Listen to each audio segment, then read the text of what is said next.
Yes welcome CMA students, आपका स्वागत है सीएमए हाइट चैनल पे। Today I am taking this paper number 15।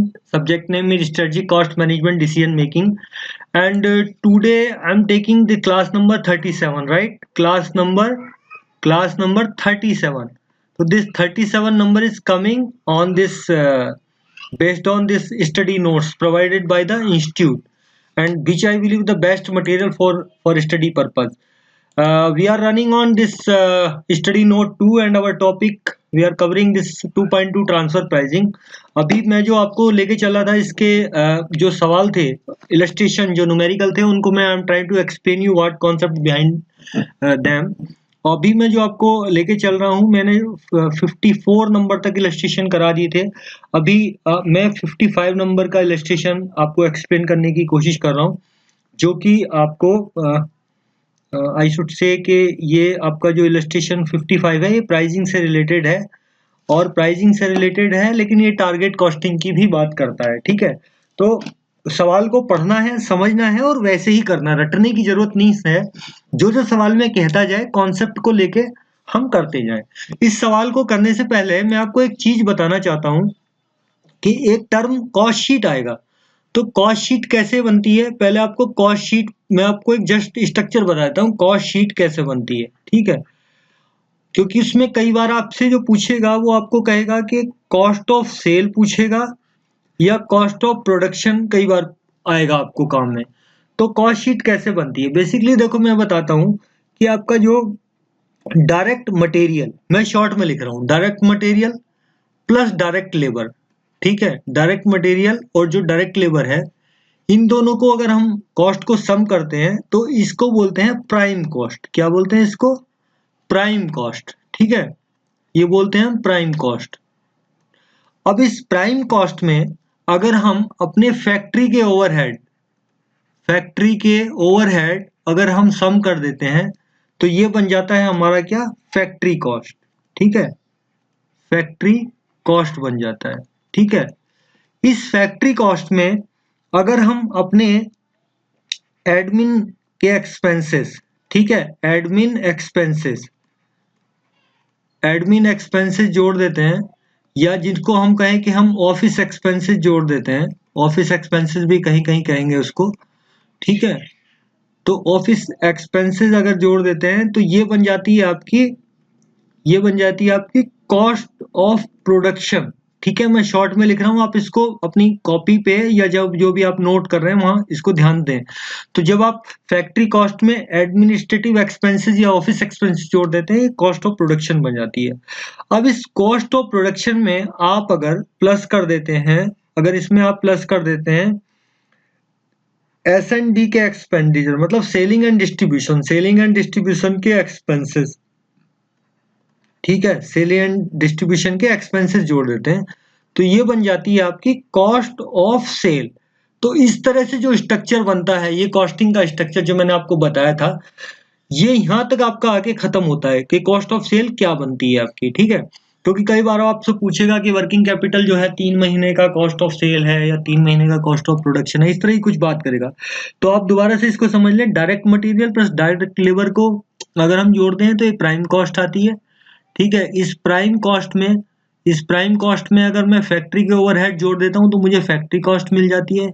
Factory cost में अगर मैं प्लस करता हूं एडमिन के एक्सपेंसेस, एडमिनिस्ट्रेटिव एक्सपेंसेस या ऑफिस एक्सपेंसेस, तो मुझे मिलती है कॉस्ट ऑफ प्रोडक्शन। और कॉस्ट ऑफ प्रोडक्शन में सेलिंग और डिस्ट्रीब्यूशन के एक्सपेंसेस अगर मैं ऐड करता हूं तो मुझे मिल जाता है कॉस्ट ऑफ सेल। तो ये मैंने जस्ट आपको बताया, इसको keep it mind and try to in fact imagine the structure in your mind, कि जब भी आपको कॉस्ट ऑफ प्रोडक्शन की बात आए या कॉस्ट ऑफ सेल की बात आए तो आप ये देख लीजिए कि क्या क्या चीजें उसमें जुड़ रही होंगी। ठीक है, अब मैं 55 नंबर का इलस्ट्रेशन आपको लेके चलता हूं। Look ahead limited wants to fix proper selling prices for their product A and B which they are newly introducing in the market. Look ahead company जो है want to fix selling price fix करना चाहती है एक product ए और B के लिए, जो कि नए मार्केट में वो इंट्रोड्यूस कर रहे हैं। Both these product will be manufactured in department D. ये जो प्रोडक्ट बनेंगे, ये जो प्रोडक्ट आपका बनेगा ए और बी, ये डिपार्टमेंट डी में आपको बनाना है which is consider to be the profit centre, ठीक है, वो इंडिविजुअल प्रॉफिट सेंटर है रहेगा ये, जिस कौन रहेगा, डिपार्टमेंट डी, ये जो डिपार्टमेंट डी है आपका क्या कहलाएगा, प्रॉफिट सेंटर कहलाएगा, ठीक है। जो आपके प्रोडक्ट ए और प्रोडक्ट बी हैं उनकी एनुअल प्रोडक्शन दिया हुआ है 1 lakh and 2 lakh respectively, right. और डायरेक्ट मटेरियल पर यूनिट आपका है ए के लिए 15 रुपीज, बी के लिए 14 rupees, direct labour per unit 9 rupees and this 6 rupees respectively, ठीक है। तो here 9 rupees and 6 rupees respectively ये दिया हुआ है। डायरेक्ट लेबर का जो आवर का रेट है 3 रुपीज है। अब आप यहाँ जिसको जस्ट बहुत छोटी सी कैलकुलेशन आप कर सकते हैं कि भाई अगर 3 रुपए घंटा ये आपका रेट है और 9 रुपए लगने हैं, तो अगर मैं आवर्स निकालना चाहूँ कि कितने आवर्स ये ले रहा होगा, लेबर आवर्स, तो ये कितने ले रहा होगा, 3 ले रहा होगा, और ये कितने ले रहा होगा, 2 आवर्स ले रहा होगा, ठीक है, क्योंकि भाई 3 रुपए का रेट है, 3 रुपीज द रेट। अच्छा, the proportion of the overhead and other than interest chargeable to the two product are as under। जो बाकी के ओवरहेड्स हैं, इंटरेस्ट को छोड़ के, इंटरेस्ट को अगर हटा दें तो बाकी के ओवरहेड किस तरह से हैं।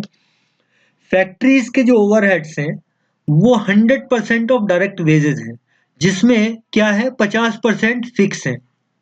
अब ये क्या है भाई, ये है कि आपकी जो फैक्ट्री के ओवरहेड है, फैक्ट्री के ओवरहेड हैं वो कितने हैं, पहले तो ये बताओ कितने हैं। वो हैं 100% ऑफ डायरेक्ट वेजेज, और इसमें से क्या है, ये जो भी हैं उसमें से 50% फिक्स है, 50% जो है वो फिक्स है, यानी कि रिमेनिंग 50% कैसे होंगे, वेरिएबल होंगे, सीधी सी बात है। अच्छा, एडमिनिस्ट्रेशन ओवरहेड 100% फिक्स है, जो कि 10% ऑफ फैक्ट्री कॉस्ट है। तो ये मुझे बताने की जरूरत नहीं है, मतलब ये जो आपके एडमिनिस्ट्रेटिव एक्सपेंसेस होंगे, जो ये फैक्ट्री ओवरहेड को जोड़ के आप फैक्ट्री की कॉस्ट निकालेंगे, फैक्ट्री कॉस्ट का 10% है और वो 100% फिक्स है। जैसे यहाँ 50-50 ये थे, ऐसा नहीं है, मतलब आपको मैं लिख दूं कि एडमिन के जो एक्सपेंसेस हैं, एडमिन एक्सपेंसेस जो हैं वो 10% ऑफ फैक्ट्री कॉस्ट, ये एफसी को मैं फैक्ट्री कॉस्ट लिख रखता हूं, विच इज 100% फिक्स है। 100% कैसे हैं, फिक्स्ड है, ठीक है। अच्छा, selling and distribution overhead, selling and distribution overhead respectively directly rupees में दिए हुए हैं, 3 rupees and 4 rupees respectively for the product A and B. 50% इसमें से वेरिएबल है, यानी कि ये 1.5 रुपया इसका जो होगा फिक्स होगा और 1.5 रुपया वेरिएबल होगा, यानी कि 1.5 जो है वेरिएबल होगा, 1.5 फिक्स होगा, और यहाँ पे 2 रुपीज जो होंगे, 2 रुपी फिक्स 2 रुपी वेरिएबल होंगे। अच्छा, ये तो इन्होंने यहाँ इसका वो स्ट्रक्चर बताया ओवरहेड्स का। The fix capital investment in the department D is 50 lakh, ठीक है। जो डिपार्टमेंट डी में कैपिटल का इन्वेस्टमेंट है वो 50 लाख है। The working capital requirement is equivalent to 6 month stock of cost of sale. जो मैं आपको स्ट्रक्चर ऊपर समझाया था कि भाई वो कॉस्ट शीट कैसे बनती है, देखो इन्होंने यहाँ 50 लाख का डिपार्टमेंट डी में कैपिटल का इन्वेस्टमेंट तो डायरेक्टली बता दिया, लेकिन जो वर्किंग कैपिटल है, ये फिक्स कैपिटल का तो इन्होंने डायरेक्टली बता दिया, फिक्स कैपिटल का डायरेक्टली बता दिया, लेकिन वर्किंग कैपिटल का इन्होंने डायरेक्टली नहीं बताया। इन्होंने उसको क्या कहा है कि 6 मंथ की जो कॉस्ट ऑफ सेल है वो है। तो पहले मुझे निकालनी पड़ेगी कॉस्ट ऑफ सेल क्या है, पूरी 6 महीने की कॉस्ट ऑफ सेल कितनी है, उतना मुझे मेरा वर्किंग कैपिटल होगा, ठीक है। और ये डायरेक्टली दिया हुआ है, तो कॉस्ट शीट कहाँ बनानी पड़ेगी, ये कॉस्ट ऑफ सेल निकालने के लिए, जो मैंने आपको ऊपर यहाँ समझाया था। For this project a term loan amounting to 40 lakhs has been obtain from the financial institution. तो ये जो आपका ये 50 लाख का जो ये कैपिटल इन्वेस्टमेंट है, इसमें से 40 लाख जो है लोन लिया हुआ है फाइनेंशियल इंस्टीट्यूशन से, जिसका इंटरेस्ट रेट 14% 14% पर एनम है, ठीक है। तो ये जो 50 लाख का लोन है, उसमें 50 लाख का जो इन्वेस्टमेंट है, इसमें से 40 लाख लोनिंग है, और ये 14% के रेट पे लोन किया हुआ है फाइनेंशियल इंस्टीट्यूशन ने। 50% ऑफ द वर्किंग कैपिटल क्या है, 6 month of the cost of sale, ठीक है, 6 month of the stock of cost of sale जो हम निकालेंगे, उसमें से 50% को इन्होंने क्या किया हुआ है, ये बैंक से बोरोइंग की है जिसका इंटरेस्ट रेट है 18%। यानी कि बाकी जो है इन्होंने जो भी ये आ रही होगी उसको इंटरनली कहीं से मैनेज किया होगा। ठीक है, तो कैपिटल का किस तरह से है, अगर कैपिटल को समझें, देखो जो आपका फिक्स कैपिटल है, ठीक है, फिक्स कैपिटल जो है, फिक्स कैपिटल कितना है, 50 लाख है। ठीक है, ये 50 लाख है, जिस 50 लाख में क्या है, 40 लाख जो है, 40 लाख जो है लोन है। ठीक है, 40 लाख लोन है एट द रेट ऑफ कितने परसेंट से, 14% पर एनम। ठीक है, 14% पर एनम के हिसाब से। और जो आपकी वर्किंग कैपिटल है, वर्किंग कैपिटल जो है आपकी, वर्किंग कैपिटल वो क्या है, 6 मंथ का कॉस्ट ऑफ सेल है। इस 6 मंथ के कॉस्ट जो भी वर्किंग कैपिटल ही आएगी उसका क्या है, उसमें से 50% जो है, 50% जो है वो हमने लोन लिया हुआ है, लोन लिया हुआ है एट द रेट ऑफ कितना, 18% के भाव से पर एनम के हिसाब से। और ये 50% इन्होंने कहीं से और इंटरनली मैनेज कर रखा होगा जो लिखा नहीं है इन्होंने। ठीक है, इंटरनली होगा, तो यानी कि यही इंटरेस्ट के लिहाज से 40 लैक्स और 50% of the cost of sale जो है 6 महीने की, वही रिलेवेंट है। The department is expected to give a return of 20% of the capital employed। तो डिपार्टमेंट डी जो है, ये डी डिपार्टमेंट जो है, उसको क्या टारगेट दिए हुए हैं मैनेजमेंट ने कि भाई तुम्हें जो हमने कैपिटल आपको इन्वेस्ट किया हुआ है, कैपिटल क्या इन्वेस्ट किया है, 40 लाख, ये जो आपका कैपिटल जो दिया हुआ है ये निकालना पड़ेगा, और ये तो डायरेक्टली दिया हो, उस पर 20% का रिटर्न मैनेजमेंट को चाहिए। तो इन बातों को ध्यान करते हुए, ये सब डाटा को देखते हुए मुझे करना क्या है, सवाल क्या पूछना चाहता है, सवाल पूछना चाहता है कि you are required to fix the selling price of product A and product B such that the contribution per direct labour hour is same for the both product. तो पहले वो क्या चाहता है, सेलिंग प्राइस फिक्स करवाना चाहता है आपसे, किस बेसिस पे, जिसमें आपका दोनों प्रोडक्ट्स के लिए contribution per direct labour our, पर डायरेक्ट लेबर आवर, अब लेबर आवर तो कहीं दिए नहीं है, लेकिन लेबर आवर आप यहां से निकाल सकते हो। देखो हमने लेबर आवर कैसे निकाल सकते हैं, बहुत आसानी से निकाल सकते हैं। भाई मैंने आपको यहाँ बताया था कि यहाँ 3 आवर्स लग रहे होंगे, यहाँ 2 आवर्स लग रहे होंगे। तो अब ये 3 आवर्स हैं और 1 लाख ये बनाते हैं, तो कितने लग रहे होंगे, 3 लाख घंटे तो इसको बनाने में लग रहे होंगे। ठीक है, और ये 2 दूनी 4, 2 घंटा लगता है, 2 लाख बनाते हैं, तो 4 लाख यहाँ लग रहे होंगे, तो 4 लाख लेबर आवर आपके लग रहे होंगे यहाँ। इन दोनों को करेंगे तो कितना आएगा, 7 लाख टोटल लेबर आवर लग रहे होंगे आपके। ठीक है, तो इस तरह से आपको निकालने पड़ेंगे ये क्या है, क्योंकि ये फाइनल लेवल है, ये आपको फाइनल लेवल पे इतनी चीजें कैलकुलेशन आनी चाहिए, आप ये एक्सपेक्ट किया जाता है बीइंग आपको सीएमए में डिसीजन देने हैं, डिसीजन तो आपको ये फिर फिगर्स जो हैं कैसे कैसे कहाँ से ड्राइव हो रही है, ये सब आपको दिमाग में आना चाहिए। तो आपके 7 लाख लेबर आवर हैं, 7 लाख लेबर में हमें करना क्या था कि जो फिक्स करना है प्राइस, कैसे फिक्स करना है कि कंट्रीब्यूशन जो है पर लेबर आवर इज सेम हो जाए दोनों का, इस तरह से प्राइस को फिक्स करेंगे। तो एक तो ये करना है, और दूसरा क्या है, prepare a statement showing the detail of the overall profit that would be made by the department. तो एक तो ओवरऑल प्रॉफिट बताना है और एक सेलिंग प्राइस फिक्स करना है। तो सेलिंग प्राइस फिक्स करने के लिए मैं क्या करूं, सेलिंग प्राइस फिक्स करने के लिए मेरे पास क्राइटेरिया ये है कि डायरेक्ट लेबर जो contribution per direct labour our है वो दोनों का सेम आ जाए, इस तरह से करना है। और बाकी मैंने ऊपर आपको पूरा स्ट्रक्चर बताया इस सवाल का, तो सवाल का एक्सरे वैसे हो गया। अब केवल करने वाली बात है, तो करने के लिए जैसे आपको कॉस्ट शीट टाइप का ये दिया हुआ है, ठीक है, तो ये स्टेटमेंट ऑफ कॉस्ट या कॉस्ट शीट इसको कहें, तो मैंने जैसे बताया था कि कॉस्ट शीट में आपको क्या करना है, कॉस्ट शीट में देखिए आपके पास डायरेक्ट मटेरियल, ठीक है, ये डायरेक्ट मटेरियल दिया हुआ है डायरेक्टली, और डायरेक्ट लेबर है। डायरेक्ट मटेरियल और डायरेक्ट लेबर को, जब मैंने आपको कहा था कि डायरेक्ट मटेरियल और डायरेक्ट लेबर को जब आप जोड़ते हैं तो आपके पास क्या आता है, प्राइम कॉस्ट। ये प्राइस गलत लिखा हुआ है, ठीक है, ये प्राइस गलत लिखा हुआ है, ये है प्राइम कॉस्ट बेसिकली आपकी। ठीक है, तो ये डायरेक्ट लेबर ये यहाँ दिया हुआ है, ये है प्राइम कॉस्ट, तो इसको काट के लिख देते हैं ठीक से, ये प्राइस नहीं है, ये है prime cost, PRIME, prime cost.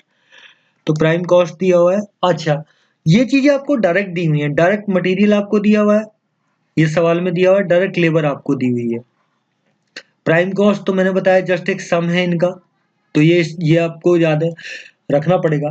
Factory के ओवरहेड क्या है, ये मैं क्यों कर रहा हूँ, क्योंकि मुझे कॉस्ट ऑफ सेल निकालनी है। कॉस्ट ऑफ सेल क्यों निकालनी है, क्योंकि मुझे वो कह रहा था कि कैपिटल इम्प्लाइड जो है वर्किंग कैपिटल 6 मंथ का कॉस्ट ऑफ सेल है। तो जब मुझे कॉस्ट ऑफ सेल पता होगी तभी तो मैं वर्किंग कैपिटल निकाल पाऊंगा, और जब वर्किंग कैपिटल निकाल पाऊंगा तभी मैं अपना जो है कैपिटल इम्प्लाइड निकाल पाऊंगा, उसी पे इंटरेस्ट लगाना है मुझे। तो मैं इसलिए ये पहले सबसे पहले मैं निकाल रहा हूँ क्या, सबसे पहले मैं निकाल रहा हूँ आपका ये कॉस्ट ऑफ सेल, ठीक है। तो फैक्ट्री ओवरहेड क्या थे, 100% ऑफ द डायरेक्ट लेबर थे। भाई अगर आप इस चीज को यहां से देखना चाहें, देखो डायरेक्ट मटेरियल ये दिया हुआ है दोनों का 15 रुपीज और 14 rupees respectively, direct labour 9 rupees और 6 रुपीज डायरेक्टली दी हुई है। तो ये तो फिगर यहाँ से ऊपर से आ गई। प्राइम कॉस्ट ये आपका हो ही जाएगा, जो मैंने बताया कि प्राइम कॉस्ट लिखा हुआ है। फैक्ट्री ओवरहेड यहाँ दिए हुए 100% दिए हुए, ये दिए हुए जो फैक्ट्री के ओवरहेड हैं। मैंने क्या बताया था आपको, एक बार कॉस्ट कॉस्ट शीट कैसे बनेगी, मैंने आपको एक बार और दोबारा देखिए आप ध्यान से, ये याद कर लीजिए, direct labour plus direct material, ये हो गया आपका प्राइम कॉस्ट। प्राइम कॉस्ट में आप फैक्ट्री के ओवरहेड जोड़ेंगे तो आपका आएगा फैक्ट्री कॉस्ट। फैक्ट्री कॉस्ट में आप ऑफिस के एक्सपेंसेस जोड़ेंगे, ऑफिस या एडमिन एक्सपेंसेस जोड़ेंगे, आप एडमिन एक्सपेंसेस जोड़ेंगे तो आपका आएगा कॉस्ट ऑफ प्रोडक्शन आएगा, और कॉस्ट ऑफ प्रोडक्शन में S&D के एक्सपेंडिचर जोड़ देंगे तो आएगा कॉस्ट ऑफ सेल, ठीक है, कॉस्ट ऑफ सेल आ जाएगा। तो ये जब मैंने प्राइम कॉस्ट निकाल दिया, यहाँ प्राइम कॉस्ट ये आ गया। अब मैं क्या करूँ, फैक्ट्री कॉस्ट निकालने के लिए, प्राइम कॉस्ट निकालने के बाद फैक्ट्री ओवरहेड जोड़ दूं। फैक्ट्री ओवरहेड यहाँ दिया हुआ 100% ऑफ द डायरेक्ट वेजेस। अब ये 50% फिक्स है, वो सब बात की बात है, पहले में निकालना है कि कॉस्ट ऑफ सेल क्या है। तो 100% ऑफ द डायरेक्ट लेबर, तो 100% डायरेक्ट लेबर ये आ गया एग्जैक्टली, ये यहाँ आ जाएगा 100%, तो 9 रुपीज ये हो गया। इससे आपकी क्या बन गई, फैक्ट्री कॉस्ट ये आ गई, जो मैंने कहा था फैक्ट्री कॉस्ट ये आ गई। और फैक्ट्री कॉस्ट में आप ऑफिस के एक्सपेंसेस जोड़ दो। ऑफिस के एक्सपेंसेस कितने हैं, या एडमिनिस्ट्रेशन के एक्सपेंसेस कितने हैं, 10% ऑफ द फैक्ट्री कॉस्ट। तो ये आपका फैक्ट्री कॉस्ट है 33, तो 10% हो गया 33 का हो गया 3.3, और 26 का हो गया 2.6। तो ये जोड़ने के बाद आपका क्या आएगा, कॉस्ट ऑफ प्रोडक्शन आ जाएगा, ठीक है। मैं इसको यहाँ मिटाना पड़ रहा है मुझे, आगे मैं समझाऊंगा आपको। तो ये 10% था, तो 3.3, इससे आपका कॉस्ट ऑफ प्रोडक्शन आ गया। और कॉस्ट ऑफ प्रोडक्शन में आपके S&D के एक्सपेंडिचर यहाँ डायरेक्टली दिए हुए हैं, सेलिंग एंड डिस्ट्रीब्यूशन के, ये सेलिंग एंड डिस्ट्रीब्यूशन वाले डायरेक्टली दिए हुए हैं। अब ये वेरिएबल है वो बाद में देखेंगे, 3 रुपीज एंड 4 रुपीज रेस्पेक्टिवली। तो जब ये 3 रुपीज एंड 4 रुपीज रेस्पेक्टिवली ये दिए हुए हैं, तो ये आपका इनको जोड़ने के बाद ये 10% तो ये हो गए आपके फैक्ट्री वाले एडमिनिस्ट्रेशन के, जो फैक्ट्री कॉस्ट का 10% है।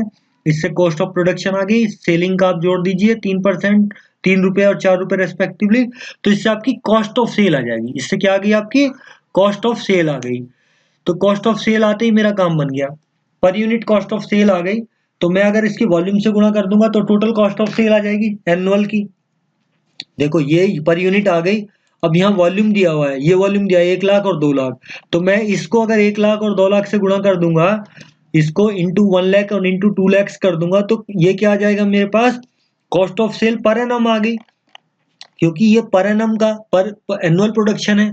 तो एनुअल एनुअल आपकी आ गई। अब इसको आधा अगर कर दूंगा तो मेरे पास क्या आ जाएगी, वर्किंग कैपिटल, क्योंकि वर्किंग कैपिटल इनने बताई थी 6 महीने की, ये ली हुई है 6 महीने की, ठीक है, 6 महीने की जो आपकी स्टॉक कॉस्ट ऑफ सेल है वो ली हुई है।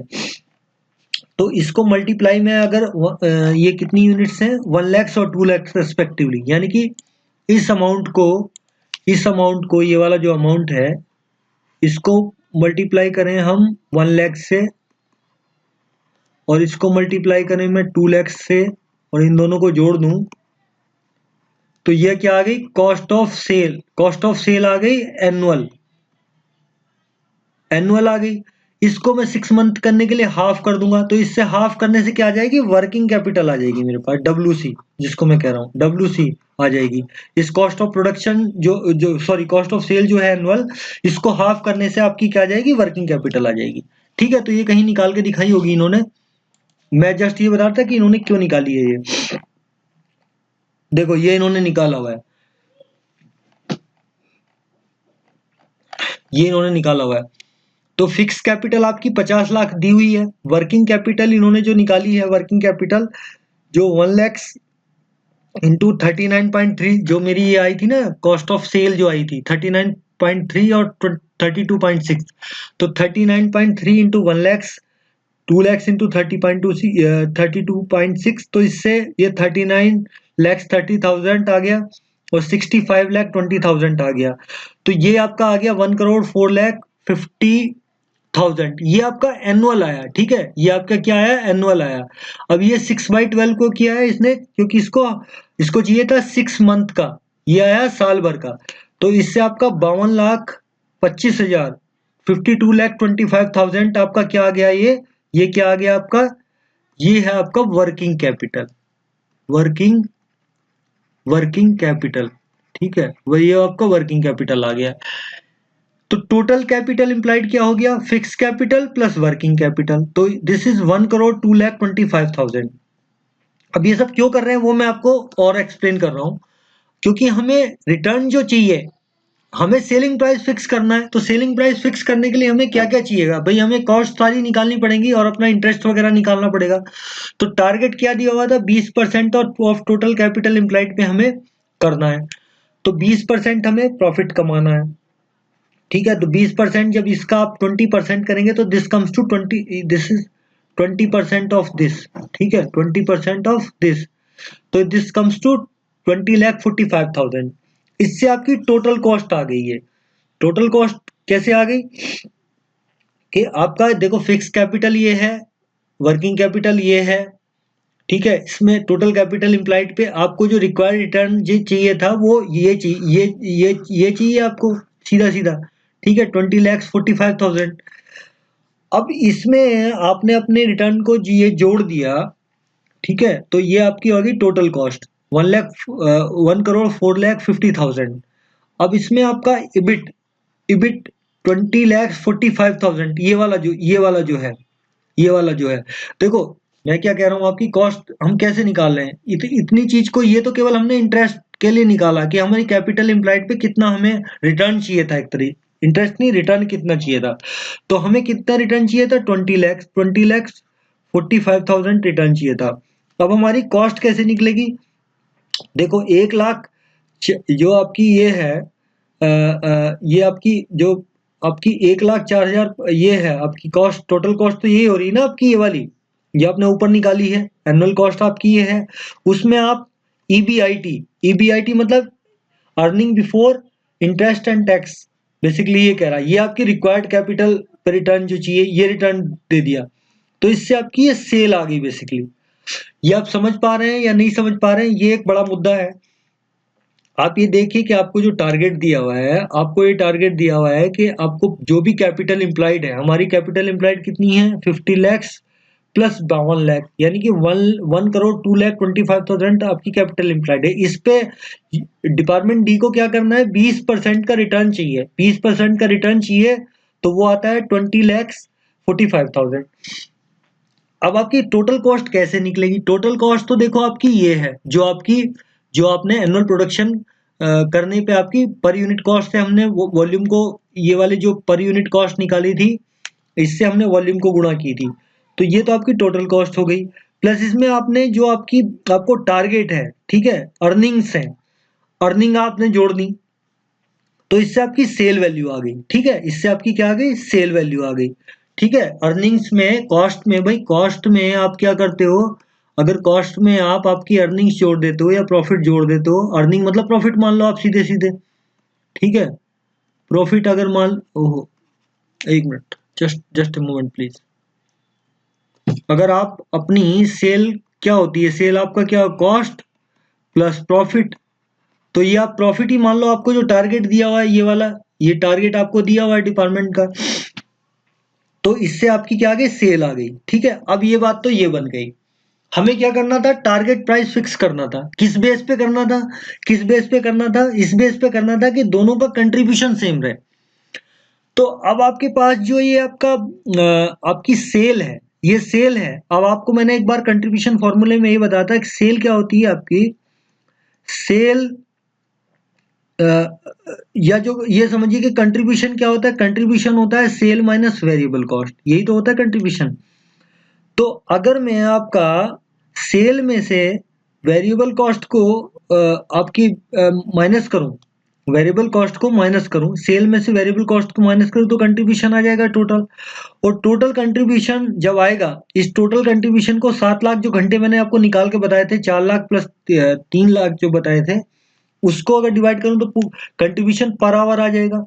ठीक है, ये सब मैं क्यों कर रहा हूँ, ये वेरिएबल कॉस्ट क्यों निकाल रहा हूँ, ये वेरिएबल कॉस्ट इसलिए निकाल रहा हूँ मैं कि मुझे निकालना है कंट्री टारगेट प्राइस जो फिक्स करना है, टीपी जो फिक्स करना है, वो किस बेस पे करना है कि जो कंट्रीब्यूशन है पर आवर का वो सेम रेट से रिकवर हो। तो उसको रिकवर करने के लिए क्या, टोटल जो कंट्रीब्यूशन आया उसको पर घंटे से मैं डिवाइड करूंगा, और जितना यूनिट ए और बी कंज्यूम कर रहे हैं उसमें उसको उस हिसाब से लूंगा, जिससे कि इसको मैं जोड़ के कंट्रीब्यूशन को अपनी कॉस्ट में और सेलिंग प्राइस फिक्स कर सकूं। तो ये मैंने ओवरऑल बेसिस पे जब सेल वैल्यू निकाल ली 1,24,95,000, इसमें से मैं वेरिएबल कॉस्ट को कम कर लेता हूँ। ठीक है, जब मैं वेरिएबल कॉस्ट को सेलिंग प्राइस में से वेरिएबल कॉस्ट को कम कर सकता हूँ तो कंट्रीब्यूशन बचेगा टोटल, और इस कंट्रीब्यूशन को मैं टोटल घंटों से डिवाइड कर दूंगा, जो भी मेरे पास आवर्स हैं, तो पर घंटा आ जाएगा।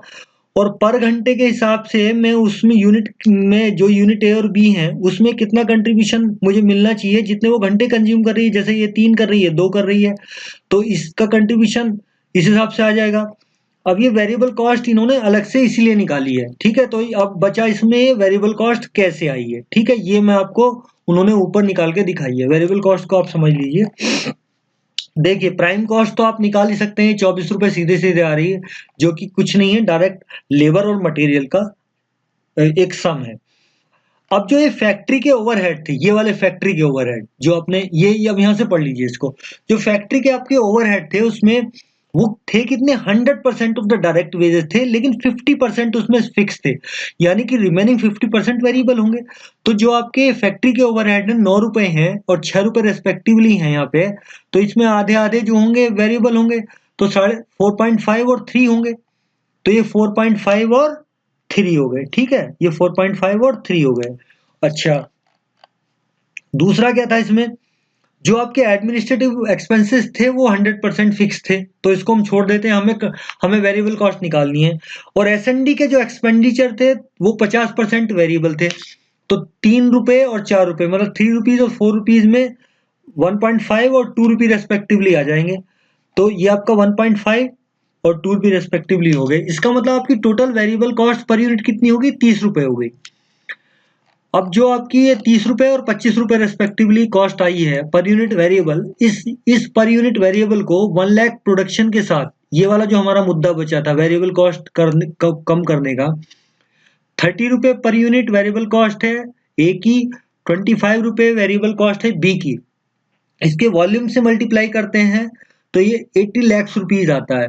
जब इस सेल वैल्यू में से मैं वेरिएबल कॉस्ट घटाऊंगा तो मेरे पास टोटल कंट्रीब्यूशन बच जाएगा।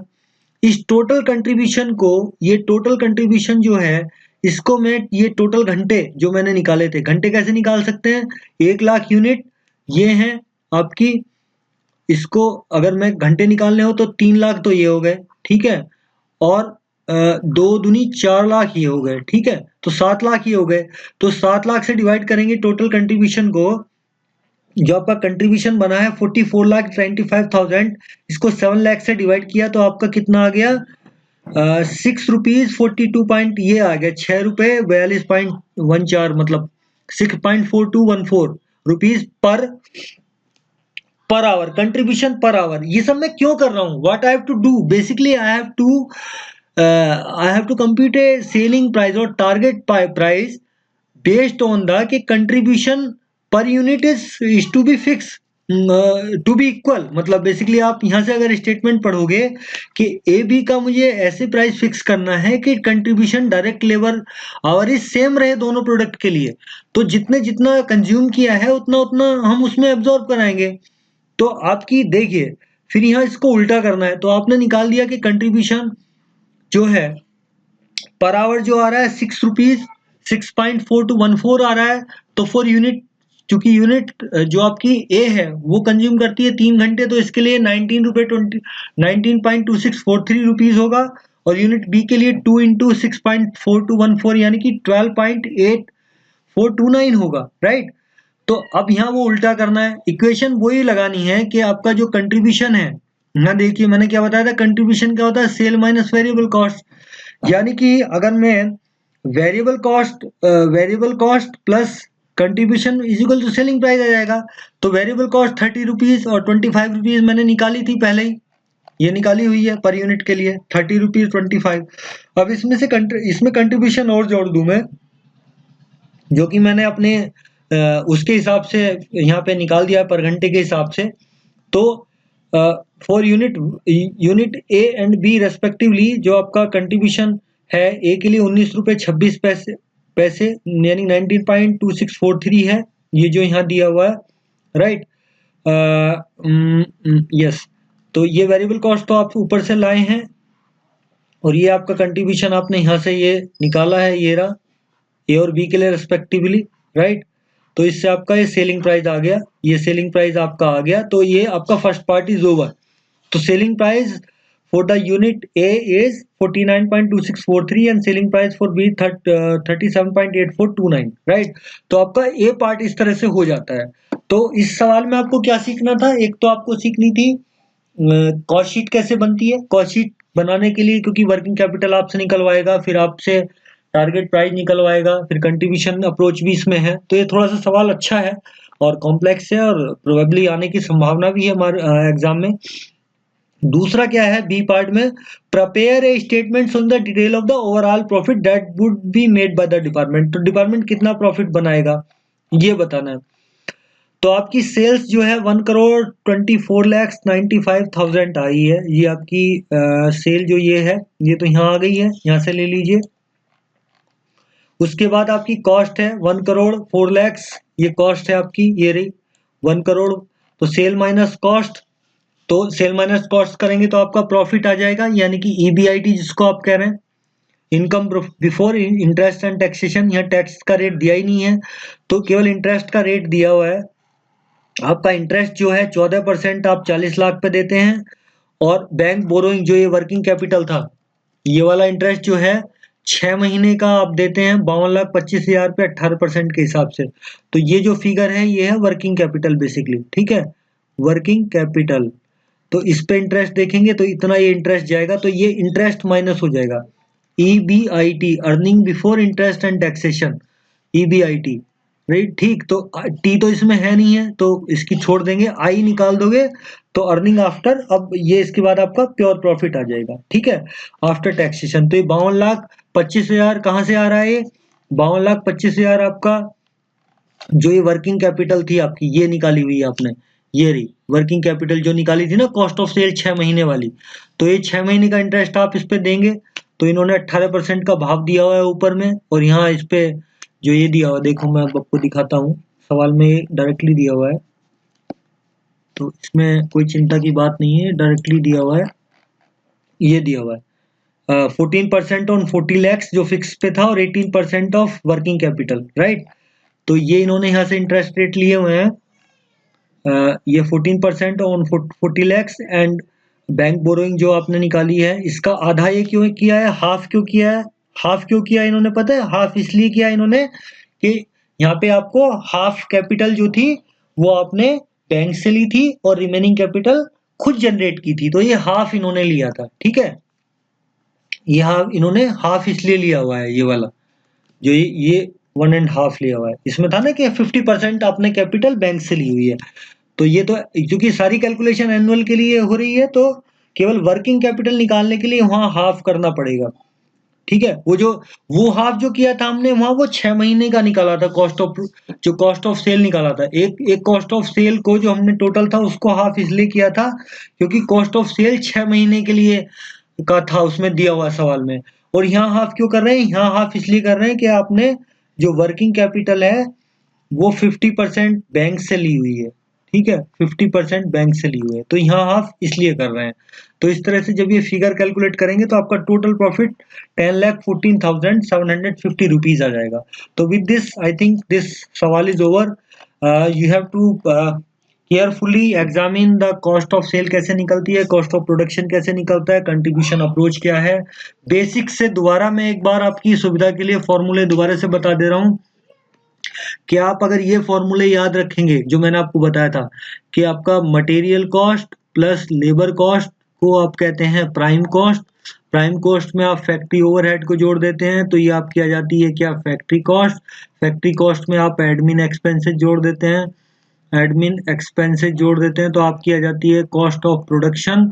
कॉस्ट ऑफ प्रोडक्शन में आप प्लस कर देते हैं S&D के एक्सपेंसेस तो आपकी आ जाती है कॉस्ट ऑफ सेल। ठीक है, एक तो ये याद रखिए। और दूसरा आपके जो कंट्रीब्यूशन अप्रोच मैंने बताई थी, सेलिंग प्राइस जो होता है आपका fix cost plus variable cost plus profit होता है। तो ठीक है, तो जब आप इस कंट्रीब्यूशन अप्रोच पे जाएंगे यानी कि सेल जो है, सेल माइनस, कई बार आपको देखना पड़ेगा सेल माइनस वेरिएबल कॉस्ट जो आपकी हो जाती है वो कंट्रीब्यूशन हो जाती है। तो आप वेरिएबल कॉस्ट में वेरिएबल कॉस्ट को कंट्रीब्यूशन में जोड़ के सेल निकाल सकते हैं। इनको मतलब इधर उधर करना आप सीख लीजिए। ठीक है, तो दो चीज आप रखेंगे ध्यान में और जैसे जैसे सवाल कहता जाए वैसे वैसे करते जाइए तो आपका ये इस तरह से आसानी से सवाल हो जाएगा। I think I should move on next question 56 number, right. SV Limited budget to make 1 lakh units of product P. The variable cost per unit is 10 rupees. Fixed cost are rupees 6 lakhs. Finance director, finance director suggests that cost plus approach should be used with a profit markup of 25 rupees, 25%, sorry, not rupees.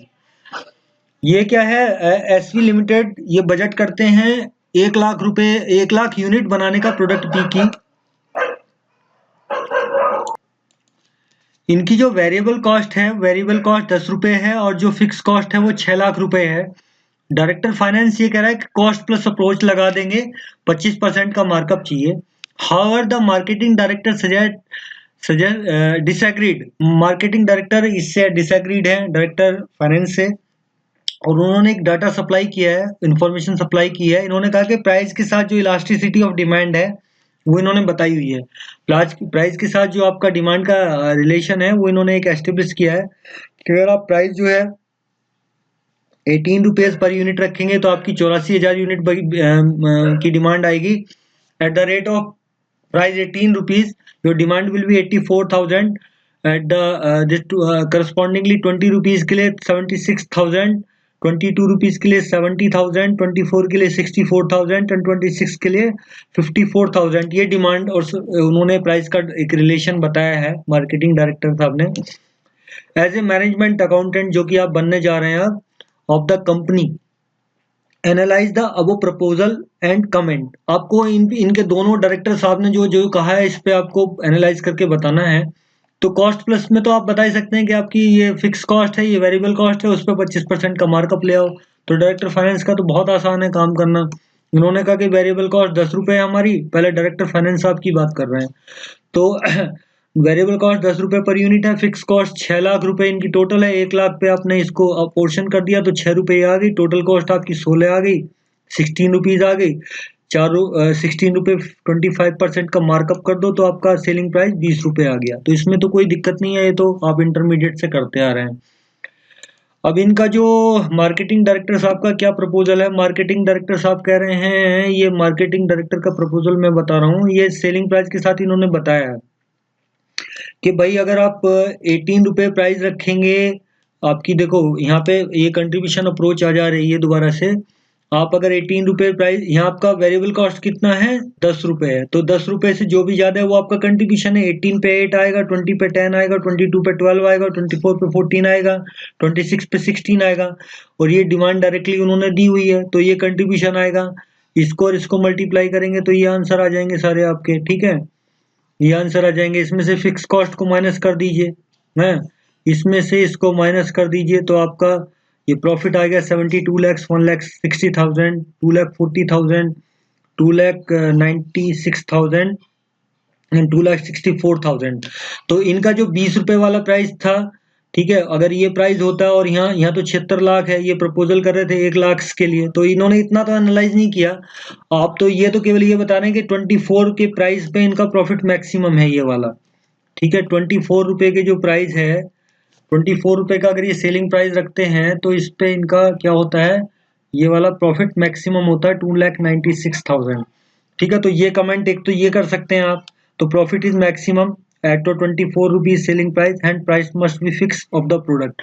But जो director finance के proposal को analyse कर रहे थे कि आप 1 लाख पे basically demand पे आप प्रपोजल ले रहे थे, तो अगर ये मान लें कि डिमांड इस तरह से ही रहेगी 22 पे, सॉरी 20 पे रहेगी और डिमांड इस 76,000 ही आती है, 1 लाख नहीं आती है, तो डायरेक्टर फाइनेंस के हिसाब से 1,60,000 का प्रॉफिट आएगा। तो मार्केटिंग डायरेक्टर का जो प्रपोजल है वो बेस्ट है एट 24 रुपीज के प्राइस पे, बट इतना इन्होंने लाइज कर नहीं बताया करके, तो बस जस्ट आप भी इसको यहीं पे इतना ही सीख सकते हैं। तो ये बहुत सिंपल सवाल था, आई थिंक हो गया है मेरे हिसाब से।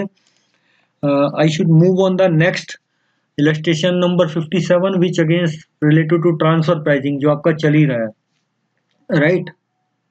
तो ट्रांसफर प्राइसिंग में चलता है XYZ limited which has a system of assessment of the divisional performance. तो मैंने आपको एक जो जब मैं आपको ट्रांसफर प्राइस बता रहा था उसकी थ्योरीज मैं आपको समझा रहा था, तो मैंने कहा था कि डिविजनल परफॉर्मेंस को जानने के लिए ट्रांसफर प्राइसिंग आपको यूज होती है। तो एक उसका फीचर है कि ट्रांसफर प्राइसिंग का क्या फायदा है भाई, एक तो डिविजनल परफॉर्मेंस भी बताती है। तो मैं जस्ट आपकी थ्योरी को रिवाइज करा रहा हूँ जहाँ जहाँ वर्ड आ रहे हैं। On the basis of the residual income has 2 division alpha and beta. Alpha and beta इसके पास 2 डिवीजन है। तो इनके पास क्या है, जो XYZ एक कंपनी है, इसके पास एक अल्फा है और एक बीटा डिवीजन है। ये ग्रीक वर्ड होते हैं अल्फा बीटा, मैं ग्रीक वर्ड लिख दे रहा हूँ, चाहे आप इनको अल्फा बीटा ऐसे लिख सकते हैं। Alpha has a annual capacity of to manufacture Alpha has a annual capacity to manufacture 15 lakhs number of a special component that it sell to outside customer but has idle capacity। ठीक है, ये 15 lakhs का special component ये बना सकते हैं, इसके बाद भी इनके पास आइडल कैपेसिटी है। The budgeted residual income of beta is 1 crore 20 lakhs while that of the alpha is 1 crore। तो जो अल्फा यूनिट है और ये बीटा यूनिट है, इसकी रेजिडुअल इनकम मतलब पूरा ये जो कैपिटल कॉस्ट वगैरह को लेने के बाद जो इनकी इनकम आती है, अल्फा की जो इनकम है वो 1 करोड़ है। ठीक है, 1 करोड़ है और इसकी है 1 करोड़ 20 लैक्स। ये 1 करोड़ तो मैंने गलत लिख दिया, 1, अच्छा ये ऐसे लिखा जाएगा। ठीक है, Other relevant detail extracted from the budget of Alpha for the current year as follow। Sale outside customer के लिए 12 लाख की करते हैं, इनकी 15 लाख की कैपेसिटी है लेकिन ये 12 लाख ही करते हैं। तो आइडल कैपेसिटी ये इनके पास है, ये आइडल कैपेसिटी जो है वो कितने की है, 30,000 यूनिट का है।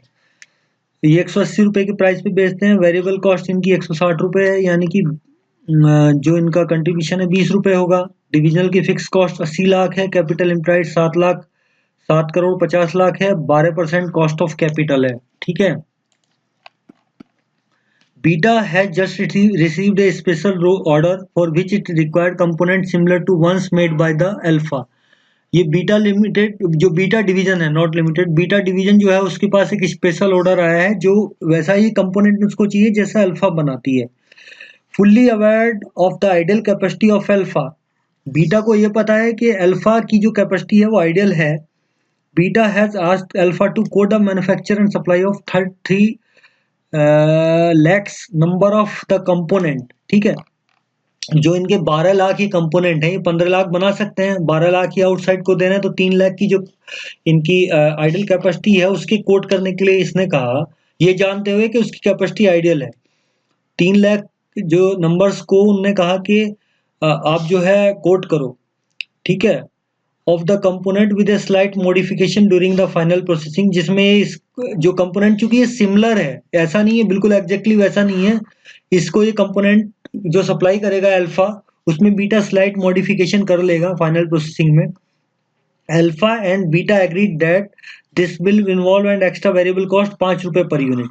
भाई ये कह रहा है कि मैं मॉडिफाई जो बीटा करेगा अल्फा जब सप्लाई करेगा उसको, क्योंकि अल्फा का प्रोडक्ट सिमिलर नहीं है, सॉरी मतलब एग्जैक्टली सेम नहीं है, सिमिलर है, तो उसमें मॉडिफिकेशन चाहिएंगे। तो उसका 5 रुपए पर यूनिट कॉस्ट और आएगी। Calculate the transfer price which alpha should quote to beta to achieve its budgeted residual income. तो जो बजटेड रेगुलेटेड इनकम है, रेडुअल इनकम है उसकी, वो उसको ध्यान में रखते हुए कितना कोट करना चाहिए। तो देखो बहुत आसान है, इसमें कोई खास बड़ी बात नहीं है। Contribution required at budgeted residual income. Budgeted residual income मतलब जो उसकी पूरी कॉस्ट लेने के बाद जो बन जाती है। देखिए फिक्स कॉस्ट आपकी 80 लाख है। ये किसका दिया हुआ है? अल्फा का डाटा है। ये वाला जो डाटा किसका दिया हुआ है? अल्फा का डाटा दिया हुआ है। ये अल्फा डिवीजन जो है, अल्फा डिवीजन का ये डाटा है, ये वाला। तो चलो इन्हीं की भाषा में समझ लेते हैं। फिक्स कॉस्ट आपकी 80 लैक्स है। रिटर्न ऑन जो आपका एक कैपिटल एम्प्लॉयड है 7 करोड़ 50 लैक्स जो है, इस पे 12% की उनको रिटर्न चाहिए, तो 90 लाख रुपए आएगी ये। तो इससे रेडुअल इनकम, और रेडुअल इनकम कितनी है इनकी? 1 करोड़ रुपए जो उसमें दी हुई है। रेडुअल इनकम इनकी 1 करोड़ रुपए है। तो इनको कंट्रीब्यूशन कितना करना पड़ेगा भाई? इसमें क्या क्या करना है इनको?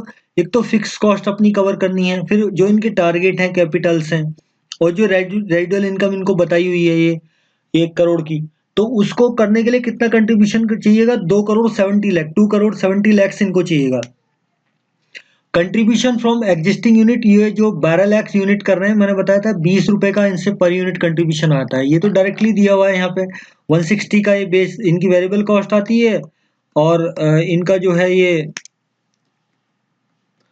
180 इनका प्राइस है। तो कंट्रीब्यूशन कितना है यहाँ? कंट्रीब्यूशन कितना है? ये कंट्रीब्यूशन कितना आएगा इसमें? 20 रुपए का आएगा पर यूनिट का हिसाब से। पर यूनिट कितने का आएगा? 20 रुपए का आएगा। ठीक है, ये 20 रुपए आएगा। तो 20 इंटू 12 लैक्स, ठीक है, तो 20 इंटू 12 लैक्स इनका एग्जिस्टिंग कंट्रीब्यूशन आ गया। तो कंट्रीब्यूशन और कितना चाहिए? 2 करोड़ 40 लैक्स तो इनका आ गया। तो इनको कितना चाहिए? 40 लैक्स का और कंट्रीब्यूशन चाहिए basically. Contribution required on 3 lakhs जो यूनिट्स हैं, तो उसमें 30 लैक्स का चाहिए, क्योंकि 240 का आया, 270 इनको चाहिए। तो 30 लैक्स का जो कंट्रीब्यूशन चाहिए 3 लैक्स पे, तो 10 रुपए पर यूनिट कंट्रीब्यूशन इनको चाहिए।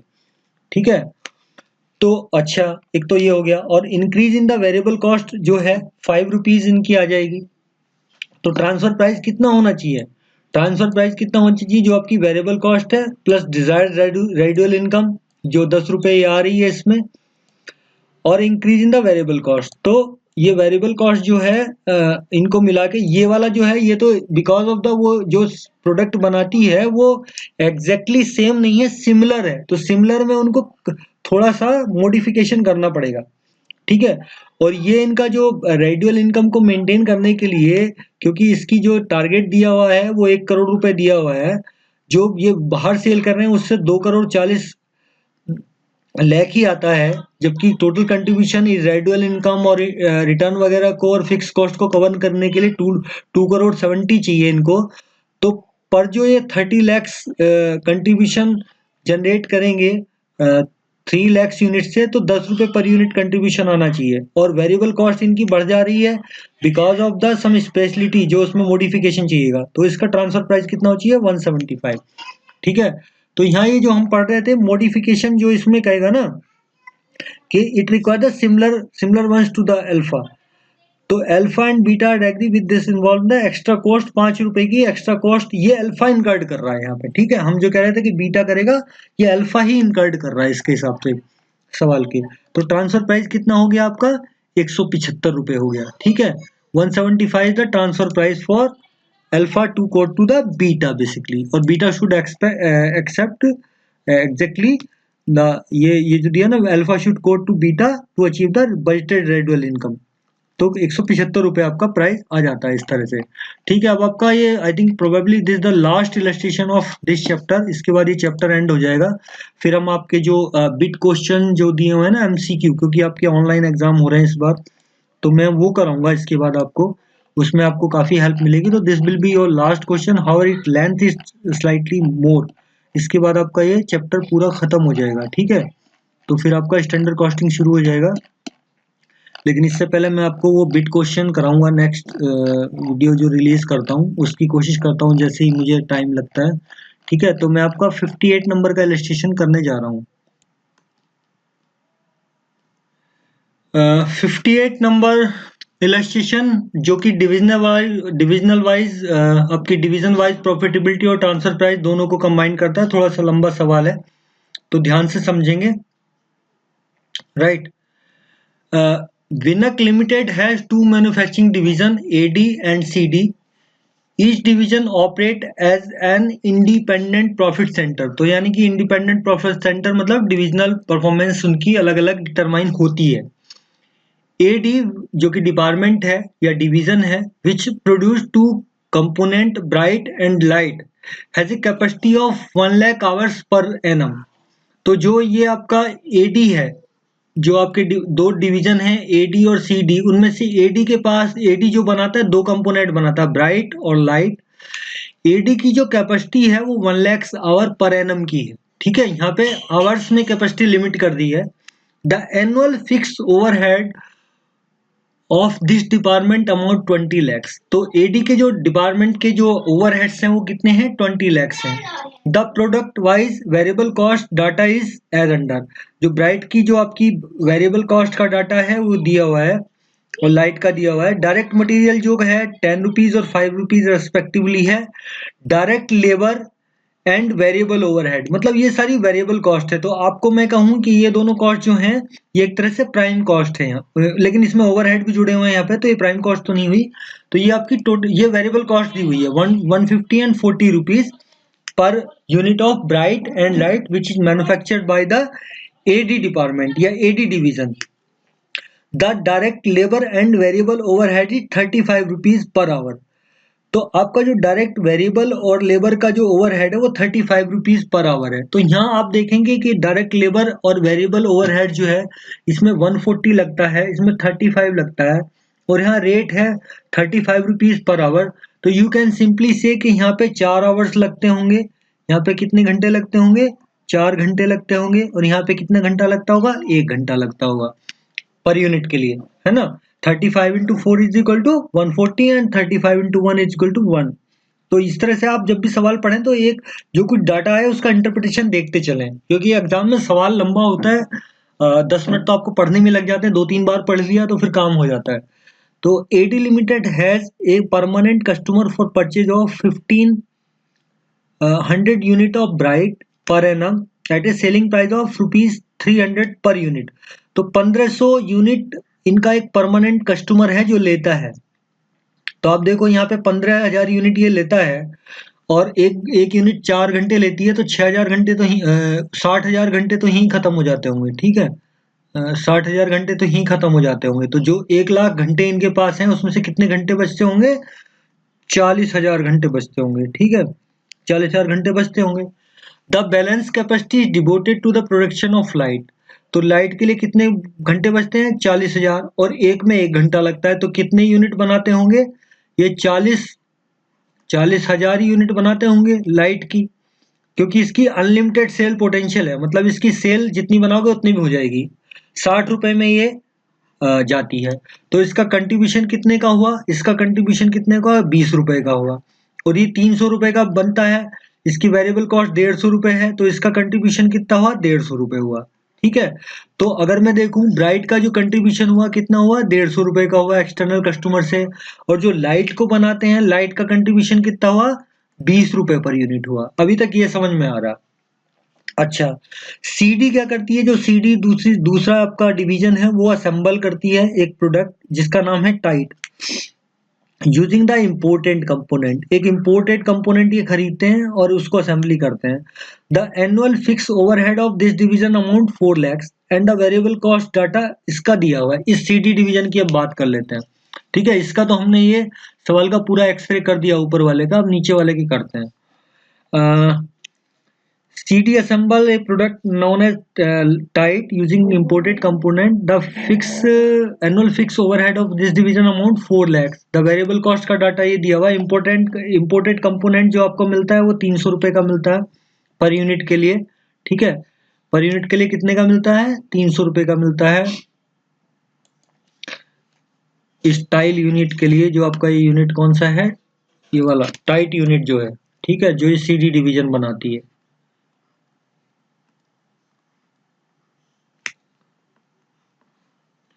तो इसमें इंपोर्टेड मटेरियल 300 रुपये पर यूनिट का ये है, और डायरेक्ट मटेरियल जो और लगाते होंगे उसके अलावा वो 40 रुपये लगता है। Direct labour and variable overhead 10 रुपये, 10 आवर्स 25 के, यानी कि 25 रुपये का रेट होगा इसका। ठीक है, वही ये होगा ना, 25 रुपये का रेट होगा, सीधे सीधे 25 इंटू 10 तो 250 रुपये लगते हैं, तो 590 रुपये की आपकी कॉस्ट आती है। और ये बेच कितने का देते हैं, बेच 700 रुपये का देता है, तो इसका कंट्रीब्यूशन कितना होगा, 700 माइनस 590।